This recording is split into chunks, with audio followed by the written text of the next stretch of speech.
Hello, listeners. You're watching The Offline Network, a live tech show where Utsav and I part the curtains and bring you on a journey where we see moment in time thinking from India's best founders and their operating teams.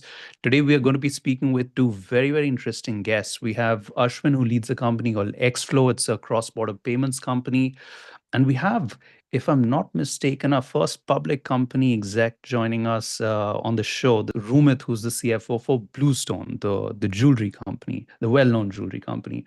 Utsav, how are you doing? Good to see you. All well, rested after a good weekend. And we're going to go over the news segment very quickly. Why is Hummingbird, our friend Akshay's firm, in the news, Utsav? So Akshay was there with us on episode 17, and man, their strategy really works. Like they have been talking about this concentrated approach, staying under the radar, and finding founders in very offbeat places like Turkey, that gaming company that they did, two gaming companies there. And now they've done and made success from their first biotech investment. They own 22% of a company called BillionToOne that went for a $5 billion IPO. And I mean, that's a big payday. So the strategy really works. I don't know what they have in the Hummingbird office or what are they drinking, but man, it's working. Yeah. Do you know anything about the company?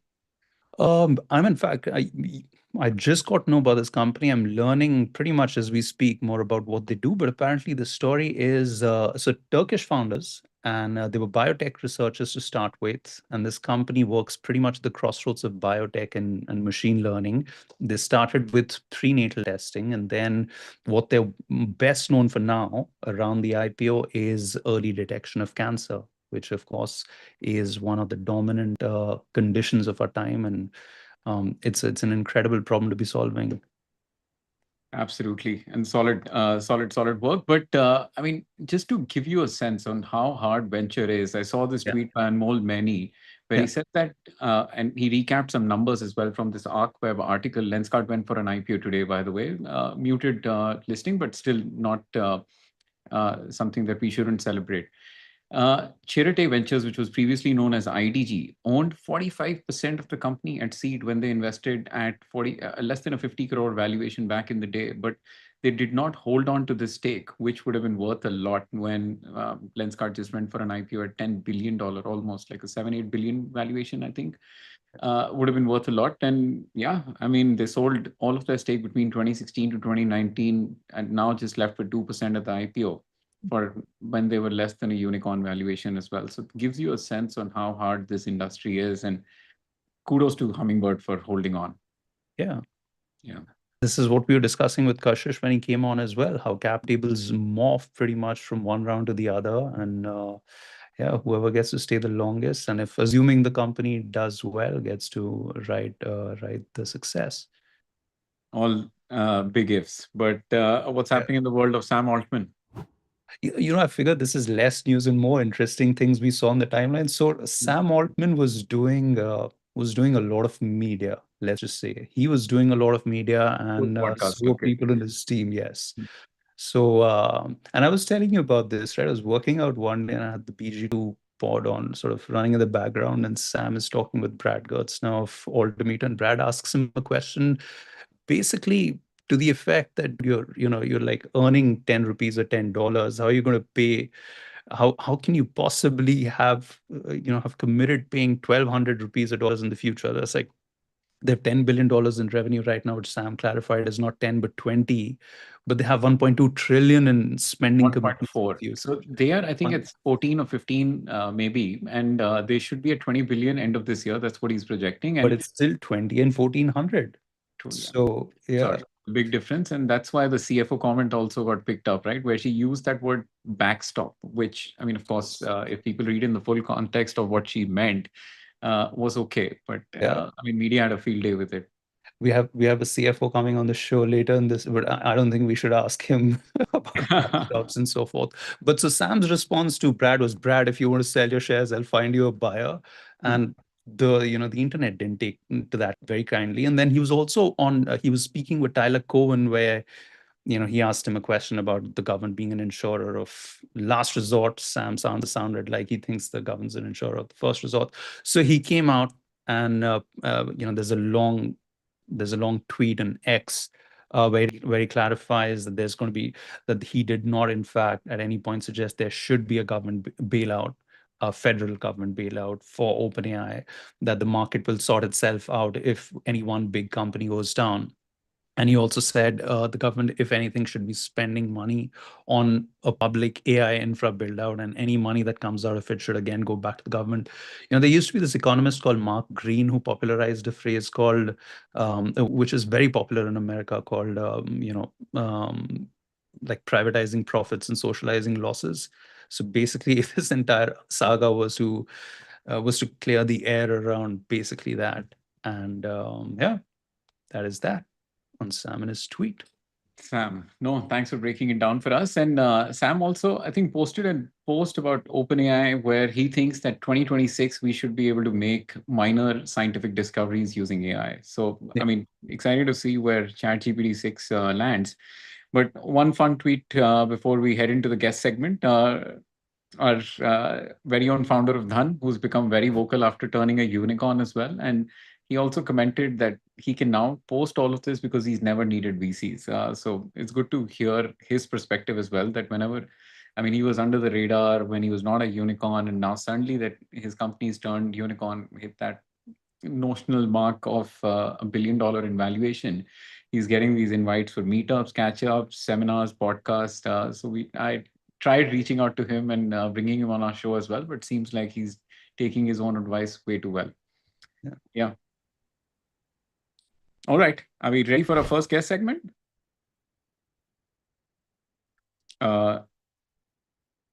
Just hang in. All right. So I think He's going to join us in 2 minutes. But I was just, as you were speaking about what Praveen tweeted, so why do VCs get so much flack, Utsav? And why is it that founders can once in a while even playfully trip on VCs, but the reverse can be like a career ender? I think it's just generally social media lore that people think that VC is an easy job. Like VCs still have to raise their own funds. Like I think anybody who's raised even $1 million will realize that you have to have serious sort of sense of responsibility towards capital. And that I think comes with the perspective that you have raised external capital. So VCs, just like founders, also have to raise external capital. But I think the thing is that VCs get multiple shots at goal, right? And founder gets to spend 10 years of his company. They're diversified, yes. I mean, this is not their only thing. That's not the only thing. So that's why in terms of like what is tougher, like founder life is always going to be much harder and up there in terms of like just the seriousness in the role. All right. Before we go on, let's welcome our first guest, Ashwin. Welcome to the show. Thanks for joining us. Yeah, Ashwin. Good to see you, Ashwin. Yeah. Hey, good to see you both, Dhruv and Utsav. Thank you. So for our listeners who are hearing about Xflow for the first time, can you break it down in 2 minutes? What does it mean? What does it do? Yeah, sure. 2 minutes is plenty. So we build cross-border payments infrastructure with a bunch of ex-Stripes trying to do for payments infrastructure in the cross-border world what Stripe has done, in sort of like the domestic card acquiring space. So a good way to perhaps like model us is, anyone who's looking to move money into and out of India, right? That's the space that we're really looking to get deeper into. So we help kind of like move the money, and we also build software that helps solve associated problems with the money movement.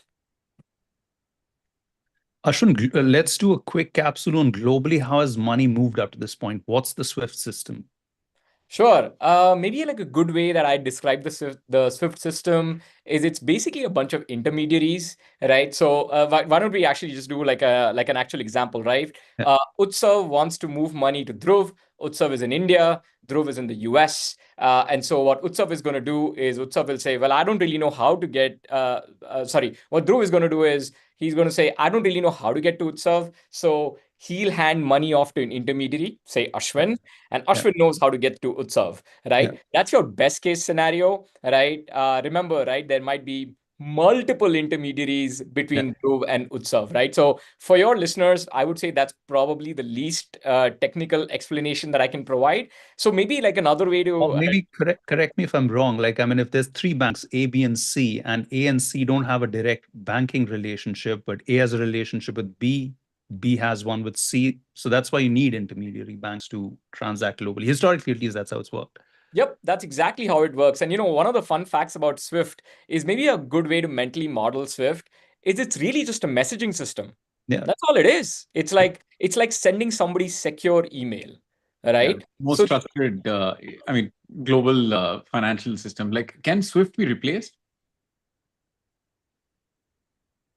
I think it's very hard. I think messaging systems, once prevalent, right? They're just really hard to replace. Maybe like another good way to answer the question is, can currency be replaced? I mean, we have cards, right? Yeah. We have UPI, but currency is still pretty prevalent, right? So I think like once some kind of money movement system gains legitimacy and scale, it's really, really hard to rip and replace. Yeah, go ahead, Utsav. Is that what Ripple was trying to do as well? The company based out of SF and has a arm and leg in crypto.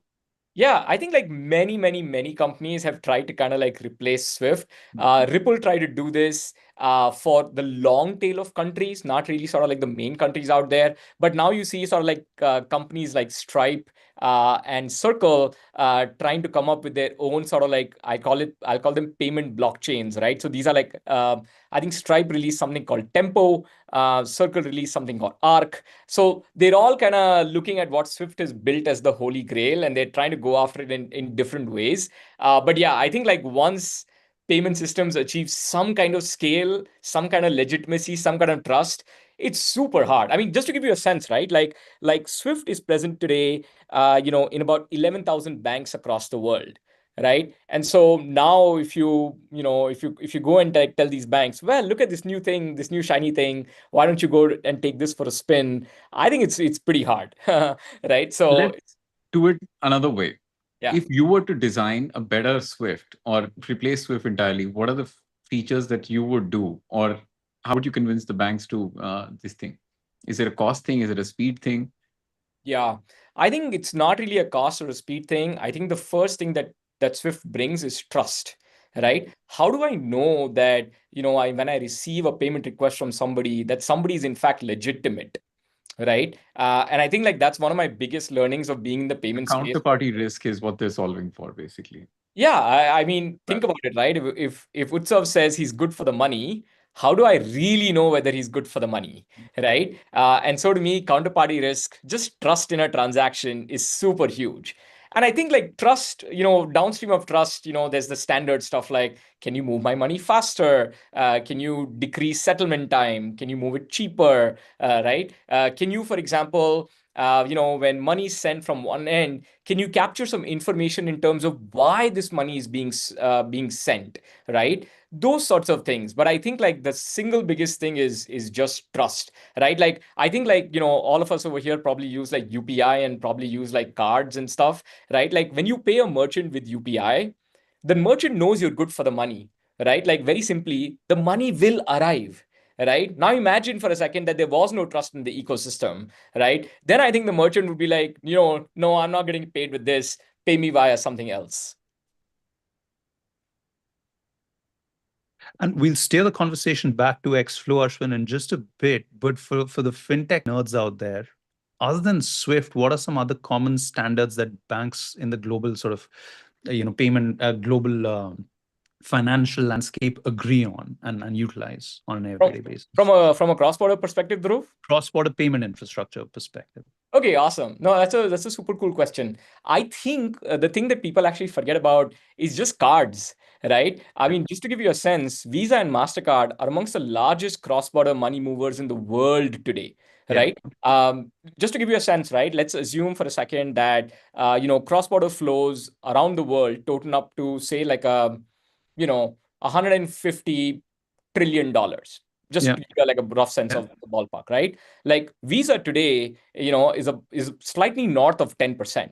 Yeah. Right. And so, that's kind of like how large they are. So I would say cards, very big, Swift, super big. And obviously sort of like the new kid on the block are just like stable coins. Right. And so I would say stable coins are also picking up pace, but I would say still a ways to go. In terms of UPI going global as well, it's now accepted in many other countries, including our bordering nations as well. And I mean, even UAE, Singapore, all of these places. What is the secret sauce behind all of this? Yeah. I have a simple question, actually, genuinely curious. Have you guys tried it? I've not actually, Ah. because you need to apparently like only some apps work on it, like PhonePe, this thing. I'm a Paytm user, but You I guys don't have know. that really funny Coldplay story though, which Oh yes, but that was like I mean, man, that was you hilarious. have to tell that story, Ashwin. Wait, You what have is the to. story? Even I So want to we know. were, It's a so really funny story. me and my colleague, we were in Barcelona. We got scammed. We bought tickets from Viagogo online, and apparently somebody sold us tickets which were already used, or somebody had entered on them before us. And funny enough, like I mean, we meet like this group of four other Indians in Barcelona. Just outside the stadium, they had two extra tickets, and we paid them via UPI because we didn't have cash with us to the concert. So that was our international use of UPI, but it was peer to peer, not a peer to merchant transaction. But Okay, I mean, gotcha. honestly, I blessed our payment infrastructure that day. Okay, that's super cool. Um, okay, self-professed, as big a fintech nerd as they come, right? Like I read payment books, right? Like for, like for joy. Man. And yeah, I'm one of those. And honestly, when I was in Singapore recently, and I was actually looking for a way to pay with UPI just because, right? And Right. I'm still not able to find it. So apparently, if I go to the Eiffel Tower in France, apparently there's a way to pay with UPI. But again, I'm yet to find it. But now to answer your question, how is sort of like the rails being designed? Essentially, there are bilateral agreements between, country A and country B. Obviously, one of the countries is India, and then country B is sort of like on the other side, where essentially something like a UPI rides on a local payment rail, right? So in the case of, say, Singapore, this would be like a local payment rail like EFT, right? So it would ride on that. It would settle with somebody local in Singapore, and then on some kind of a weekly basis, money would be exchanged via Swift. Right, that's really Mhm. sort of like the way it works. So it's a little janky. It's not like perfect. But yeah, it's an But it interesting can't stuff. even be real-time settlement then. Sorry. I said it can't even be real-time settlement then. I mean, technically it can, right? Because sort of like the counterparty, let's assume NPCI on India, on Yeah. the Indian side, can actually just choose to settle real time, and then they're running a net deficit, right? Yeah. Which they just kind of like make themselves whole on a weekly basis. But to me, it appears that it makes sense to export UPI only to countries where we either have an active trading relationship, like commercially, or where we have extensive people-to-people Yeah. contact. Yeah, actually, there is a past kind of sort of like an example for this. So if you look at payment methods like Alipay and WeChat Pay, right? These payment methods actually made their way out of China, and they basically just followed Chinese tourists. So if you look at sort of like Chinese tourists, as China kind of like began its upwards climb, along per capita GDP, Chinese tourists started to travel to Singapore, started to travel to Australia, right?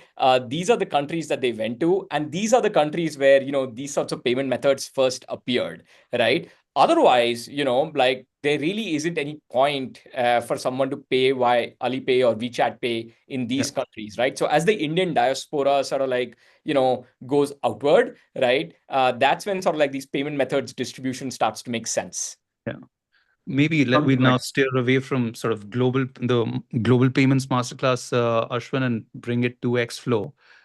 Moment in time thinking, right? How are you thinking these days about product, partnerships, licenses, and then we'll take it from there.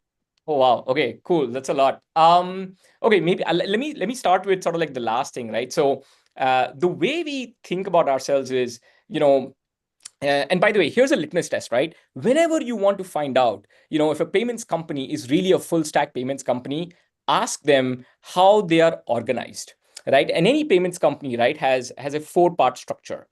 The part right on the top is legal/regulatory. Next up is partnerships, risk, and compliance. Then comes product engineering design. Then comes sales and marketing. Okay. And so that's how we are organized. So right at the very top, there's legal and regulatory for us. And so, we received our in-principle authorization for the PACB license. We're licensed in Canada. We're an MSB in the US. We've applied for a license in Singapore, right? So that's sort of like the top layer. Then there's the partnerships and risk and compliance layer. So we partner with banks like JP Chase, right, like with ICICI, right, to actually move money. Then there's the product engineering and design side, right? And that's entirely in-house, right? So if you think about it, right, like in some sense, that's easier, right? Like I can build stuff myself, right? And that's kind of like the third layer. And then the fourth layer, right, is the sales and marketing side. So in some sense, payments companies are really boring. And I mean that in a very good way. I don't mean that in a derogatory way at all. I mean, like we build roads, right? Like building roads is not it's not supposed to be super cool, right? But we think it's super cool. But if you ask like the ordinary bystander, they're like, no, this is a really boring business. And we're like, yes, very astute of you to catch that. And how do people discover you? Why would they work with Xflow? I'm guessing many of them come to you. I mean, correct my understanding, but do they come to you for like pain in their foreign exchange rates? Is that the main reason why they come to Xflow and discover Xflow? Yeah, so Utsav, really sort of like our go-to-market model is where we actually partner with platforms, right? So I'll give you an example of a platform, right? Say someone like a Drip Capital, right? So someone like a Drip Capital, provides financing for exporters in India, right? But they use us for money movement to actually to actually get financing into the hands of these exporters. In an ideal world, I don't ever want my exporter to know that they are using Xflow. As far as I'm concerned, my partner is Drip Capital, right? And so consequently, the way people discover us is maybe they probably don't discover us as in they don't see the brand Xflow, but what they really see are sort of like, these platform partners that we have out there, and we're just going to market with them, right? We do service some segments directly. I think you can go to xflowpay.com and just like find out about us and start using us. So we have different ways to go to market, but that's sort of like how I would ask you to think about it. There's platform partnerships, there's coming on the website directly, and so on. Ashwin, I really want to ask you a question about Stripe's documentation culture and more broadly things that you learned at Stripe that you've brought to Xflow as well. Yeah. Okay. I think Stripe's documentation culture is awesome. But then remember, right? Like I was at Amazon before Stripe. Okay. So I think like, sort of like the documentation culture was kind of like ingrained in us. So coming to Stripe was actually pretty easy. We don't do a lot of decks at Stripe. We write a lot. In fact, the funny joke at Stripe is, everybody writes to the point that it's hard to figure out what's the latest version of the doc because somebody may just have floated like a newer version or something like that. But yeah, I feel like writing is awesome. It clarifies sort of like the thought process. Just like it's something that we do a lot of at Xflow. We just expect it to. So yeah, strong believer in the writing culture. In fact, But I'll give you a funny story. We were even like in our fundraising rounds, we actually don't make decks. We actually prepare like a written memo, and that's actually what we give to investors or potential investors. And then we actually ask them, "Did you read the doc?" And if you haven't read the doc, why don't you take like the next 20 minutes and just read the doc? It'll actually help you. yeah, nice. I always think that Notion memos work better anyway. But when ChatGPT recently launched and they wanted to do the UPI thing, they I think partnered up with Stripe as well. And a lot of people were complaining about why it's not working well or there were payment failures. What was your read into this whole situation as a Stripe person? Um, I Hard think to. Yeah, I think like sitting on the outside, I probably don't exactly know sort of like, what happened. But I mean, OpenAI going with Stripe just makes sense. Stripe is their payment processor.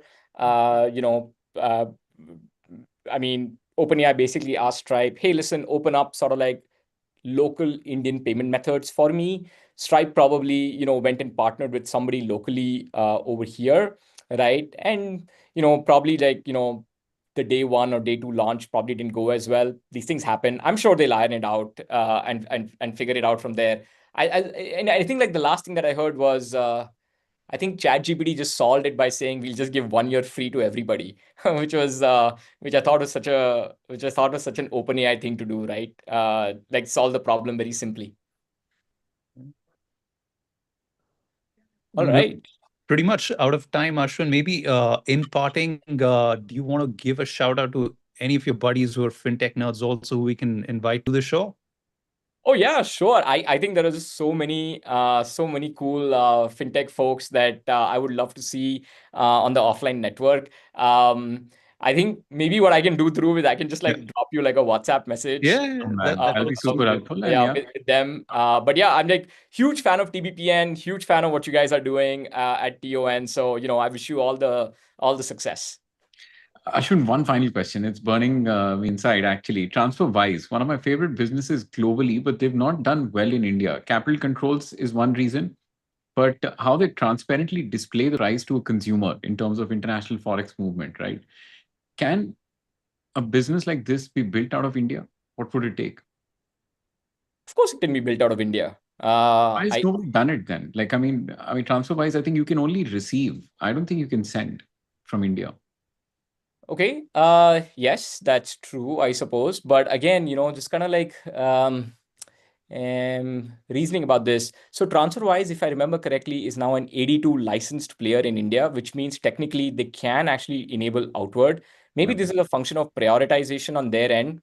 Can't speak for them that much, but yeah, I'm a huge Wise fan as well. I have one of those Wise multi-currency cards. But yeah, I'm sure they'll launch something soon itself.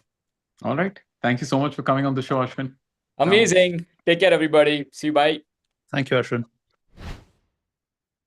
All right, folks. Staying with the world of finance, our next guest is the CFO of a company that just went for an IPO. So Rumit, welcome to the show. And also we can disclaim it by saying that since you're the CFO of a listed firm, please feel free to ignore some questions and say that you cannot answer this. We're live streaming this.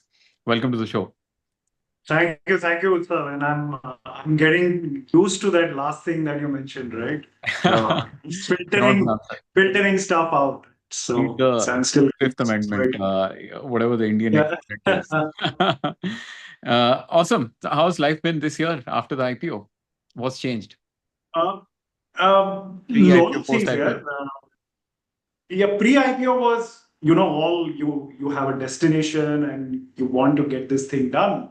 But I think post-IPO, we are kind of getting used to so we have had 2 results post our listing.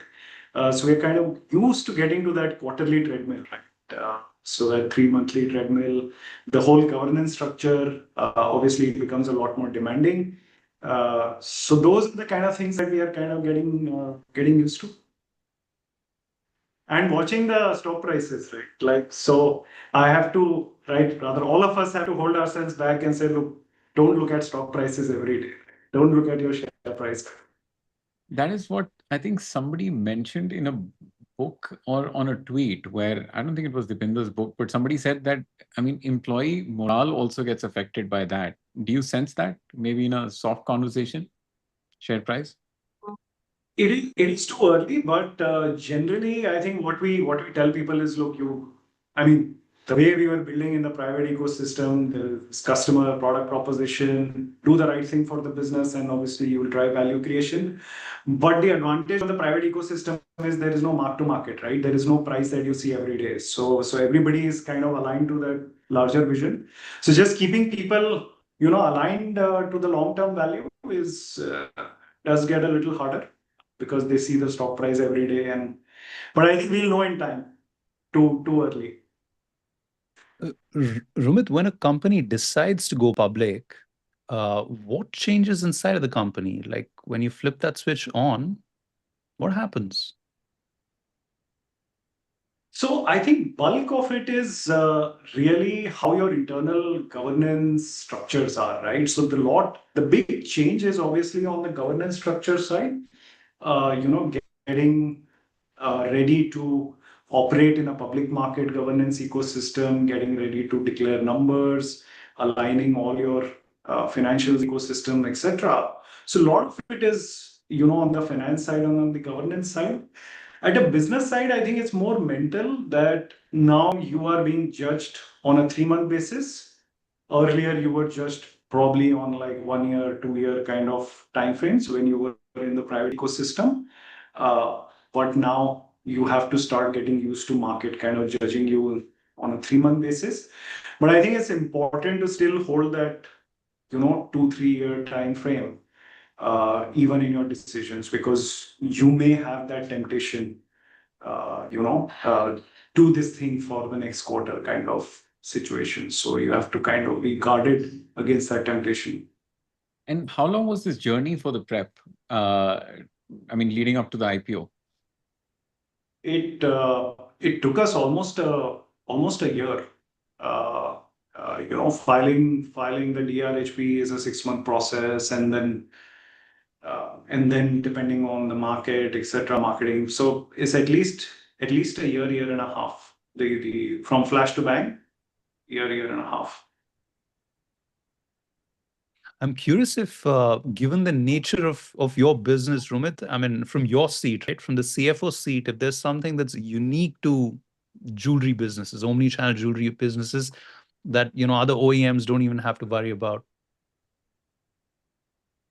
So one of the unique things about this category or jewelry retailing is as much as a balance sheet business as it is a P&L business, because the moment you go from pure online to omni-channel, you have stores, which means you have inventory, and to grow inventory, you need to bring in capital, right? So you need to grow the balance sheet first before you can actually grow the P&L.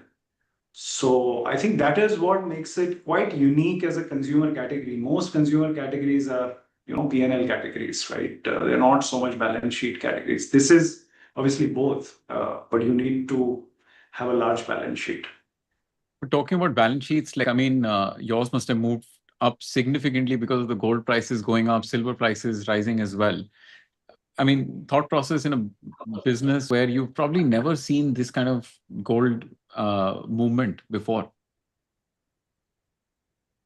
It's super challenging because even if it's going up. Yeah. It's very challenging because your capital employed keeps going up effectively. Because when you're replacing the inventory, or even if you're hedged, etc. So it's super challenging when the gold is going up because your balance sheet is expanding, and you necessarily, that's not always a good thing, right? It's just that balance sheet expansion is driven by commodity prices, and on the other side, the consumer demand kind of then fluctuates, right? Depending on how fast the price is moving up and down. So you have one balance sheet actually moving up, and then consumers keep reacting to how the prices are. So it's quite challenging. And now, Rumit, with your CFO hat off, speaking of consumers and trends and expectations, what have the last 12, 24 months been like? What's the consumer asking you for? See, I think one big shift, and I think jewelry is seeing the similar shift, is all consumers are experiencing their categories in both physical and digital world together, right? So now every consumer category, you can actually go browse online. So you have endless aisles and continuous browsing. Jewelry is a very, very unique category because in the physical world, you can't create a aisle-based browsing experience, right? Is impossible because of the nature of the product, right? In every other category, you can create that. And thus, online is the only way where a consumer can meaningfully browse and interact with this category. And if you look at most other categories, the whole consumerism happens when you're able to interact and browse the category a lot more, right? Like if I would ask you, like, how many types of shoes are there, formal shoes, you'd probably list out 4, 5, 6, Oxford, Derby, this, that. But if I ask a woman how many types of thumb rings are there, she probably won't be able to list out.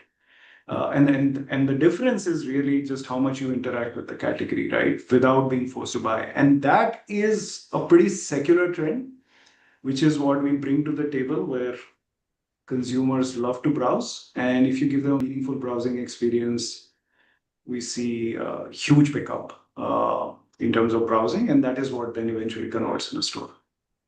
And in a jewelry business, do you build trust by going offline? And what percentage of your sales are offline versus online right now? I mean, this is very interesting. So the answer is yes, right? You need to have physical presence. So one is the trust factor.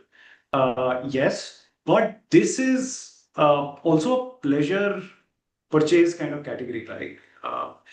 It's not just about convenience, right? Online can bring in a lot of convenience and can solve problems like, as I spoke about, on browsing, etc. But you still want to touch and feel it, right? So the physical world also kind of gives you that. So trust plus the experience. In terms of scaling, etc. Obviously, offline you need like a lot of demand, pre-demand aggregation, etc. Because scaling offline is much harder because you don't know where demand, etc. is. But consumers use the two channels very, very differently. So And a related question, Rumit, is when you have to, I mean, what's the calculus behind launching a new store? How do you identify a location, the right format? I mean, you know where I'm going with this question. yeah. Yeah, so see, the big advantage that we had through was that when we started in 2011, 12, we were pan-India pretty much from day one, right? And we were online only till about 2019. Yeah. So the hypothesis was that, a lot of the demand is kind of aggregating, or we're seeing like a big browsing pickup, but we are not seeing like great conversion, right? Without the offline store. And that is pretty much our cue card of where a store needs to go. Because we know where the demand's aggregating, we know the pin codes, we know how much traffic is getting generated. And that is typically where we go and open our store. And all that funnel that is kind of generated online then starts to convert in a store, which is why it's hard to say whether you are an online business or an offline business, because without each other, I mean, we would not have a business, right, of this scale. Two sides of the same coin. So Do, yeah. do you have global stores also, Rumit? No, Dhruv, not yet, right? Like, I mean, the category that we are operating in, we don't do wedding jewelry, or we don't participate in the wedding segment, but the non-wedding segment in India is a $45 billion TAM. Right. So I think we have enough and more right now. Yeah. And Lenskart, we just went for an IPO. I think they have some global stores. I remember seeing one store in Dubai. Then I Googled, I think they've opened in a bunch of places as well. I think they've acquired a Japanese company also. Yes. No, I think a lot of the new age or the new consumer brands potentially have a more global appeal than the brands that got built, let's say, in the last 30, 40 years, right? Because those brands were very, very localized, right? And then the brands that are getting built now. So, I mean, in general, my view is you are going to probably in the next 10 years, 12 years, see a lot of multinational consumer companies coming out of India. I think Lenskart is obviously there. Because the way their supply chains are structured, product first companies, a lot of product innovation, etc. So I do feel that you're going to see a lot of multinational consumer companies out of India in the next 10 years. Amazing. And one personal question for you, please feel free to skip this. Leading up to the IPO, what is that one hardest week that you had and why? What went on behind the scenes? I think, to be very honest, the hardest week was actually post-IPO, the first result. So that was, IPO, you are generally mentally prepared for that grind, right? So you align yourself that, okay, you're going to have price negotiations, discussions, this, that. So you're mentally more aligned, while it may be actually draining. But I think the first result that we posted and how the market will accept those results and how will the stock price react. So, and that is something also you don't control, right? So that creates a little more anxiety on things that you don't control versus things that you can do control, right? So I would say the night before the result. Yeah. I think I Nice was most sentiment anxious, you at got. least personally. Did you sleep the night before the listing day? Yeah, I slept very peacefully because the IPO had happened, right? So I was super peaceful the night before the listing. I was more anxious on the first result, less anxious on the listing. Has there Interesting. been an unexpected benefit of going public, Rumit? I think not. I mean, not in such a short time frame Yeah, that I yeah. can figure. But Maybe too soon still, yeah. yeah, I think maybe we'll know those benefits. I mean, theoretically, we know those benefits, right? Ability to raise capital and Yeah. all of that. And given our business is a balance sheet business, it does matter. So theoretically, we know, but we have to execute on actually those benefits. All right. I think, Dhruv, any final question for Rumit? Maybe one. So, Rumit, again, globally, even in India, as consumers, what can we be really excited about? Like, what's going on behind the scenes of jewelry retailers and like in terms of material fusion, in terms of lab-grown diamonds? What's the new stuff? Like, how are you using AI for design? What's some crazy new stuff happening behind the scenes? So I think a lot of interesting stuff. One, there is a lot of innovation that can be brought on the manufacturing technology side, right? And we are one of the few companies which is vertically integrated into manufacturing, right? We are not only in brand and retailing. So there is a lot of stuff, experimentation with alloys, metallurgy, etc. So there is classical manufacturing innovation that is going on. On the other hand, on the technology side, I mean, to give you an example, we have zero merchandisers in the company, pretty much. So we have more than 300 stores, and nobody's deciding what piece should go into which store, etc. So we use a lot of ML algorithms, etc., and they decide pretty much everything.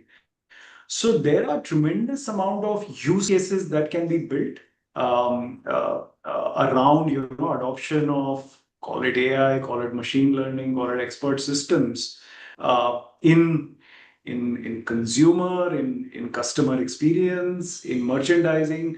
So we are bringing all of that. I think we are probably one of the only jewelry retail company in India which has no merchandisers. Interesting. And I think Dhruv was mentioning lab-grown diamonds as well. Yeah, we have to see, right? So India is a very different kind of market. I mean, the jewelry category in India has existed for thousands of years. So it's a very matured category versus the Western markets. Like a share of a single product will not be more than like 5%, 7% in the overall pie. While if you look at Western markets where lab-grown diamond adoption has happened, like probably an engagement ring is like 60-70% of the market, right? So Wow. different markets have seen different adoptions of lab-grown diamond. Early days, I would say, I think Indian consumers are still kind of looking for jewelry as sort of store of value or precious or status, aspirational. So I think those things have not kind of gone away. Whether it creates another category which never existed in India, which is costume or very affordable kind of jewelry, I think we'll have to see. So early days. All right, Rumit, thank you so much for coming on the show. Really appreciate it. All the best for the next Thanks. quarters and million more quarters to go for BlueStone. Thanks for coming and Thanks for sharing. having me, guys. Thank you. Cheers. Bye-bye. Bye. All right, listeners, I hope you've had a good Monday with us. We'll see you on Wednesday at 4 o'clock. Thank you. Bye-bye.